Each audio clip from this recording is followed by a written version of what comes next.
السلام علیکم دوستو۔ ابراہیم علیہ السلام کے وہ 5 پرچے جن کو ابراہیم علیہ السلام نے مکمل طور پر 5 پرچے میں 100/100 نمبر حاصل کیے۔ آئیے ہم جانتے ہیں کہ وہ کون سے 5 پرچے ہیں جن کو پورا کرنے پر، جن کی تیاری پوری ہونے پر اللہ رب العزت نے اس پرچے یعنی اس امتحانات کے بدولت اللہ رب العزت نے ابراہیم علیہ السلام سے کہا کہ اے میرے خلیل، تو چاہے مجھ سے جو مانگے میں تجھے وہ عطا کروں گا۔ پہلا پرچہ یعنی امتحانی سینٹر میں پہلا پرچہ یہ ہوا کہ ابراہیم علیہ السلام کیا باپ کے عقیدے کو رکھتا ہے یا اللہ کا ڈنکا بجاتا ہے۔ گویا واقعہ یہ ہے کہ اللہ رب العزت نے ابراہیم علیہ السلام کو آزر بت گر کے گھر میں پیدا کیا، یعنی اللہ رب العزت نے ابراہیم علیہ السلام کو بت گھر میں پیدا کیا جہاں اس کے ماں باپ بت کی پوجا کرتے تھے۔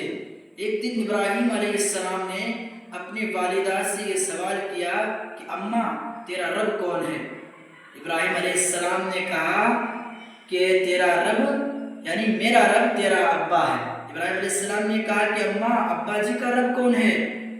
تو ابراہیم علیہ السلام کی ماں نے کہا کہ بیٹا تیرے ابا کا رب نمرود ہے۔ تو پھر ابراہیم علیہ السلام نے یہی سوال کیا کہ اماں ابا جی کا رب کون ہے؟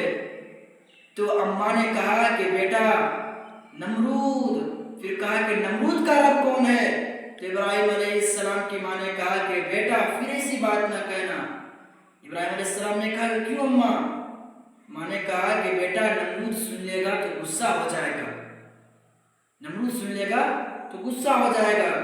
شام ہوئی، آزر گھر آیا، یعنی اس کے ابا کا نام آزر تھا۔ شام ہوئی جب آزر گھر آیا تو دیکھا کہ بیوی اداس بیٹھی ہے۔ پوچھا کہ اداس کیوں بیٹھی ہو؟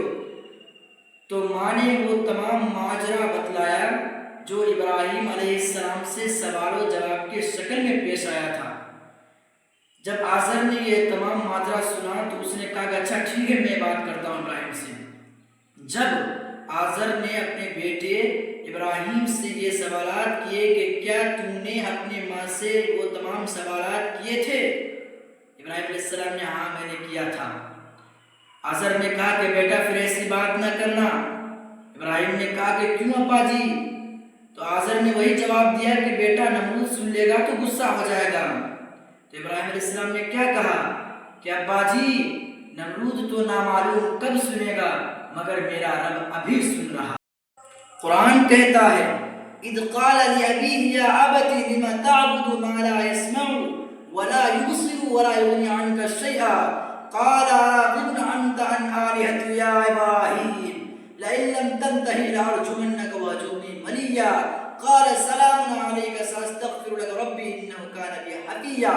کہ اے میرے باپ تو ایسی چیز کی کیوں پوجا کرتا ہے جو نہ تجھے سن سکتی ہے، نہ دیکھ سکتی ہے، نہ تیرے کسی کام آ سکتی ہے۔ آزر نے غصے میں کہا کہ ابراہیم تو ایسی بات نہ کر ورنہ میں تجھے سنسار کر کے چھوڑ دوں گا۔ یہ پہلا پرچہ تھا جو ابراہیم علیہ السلام سے اللہ رب العزت نے بچپن میں ہی دے دیا تھا۔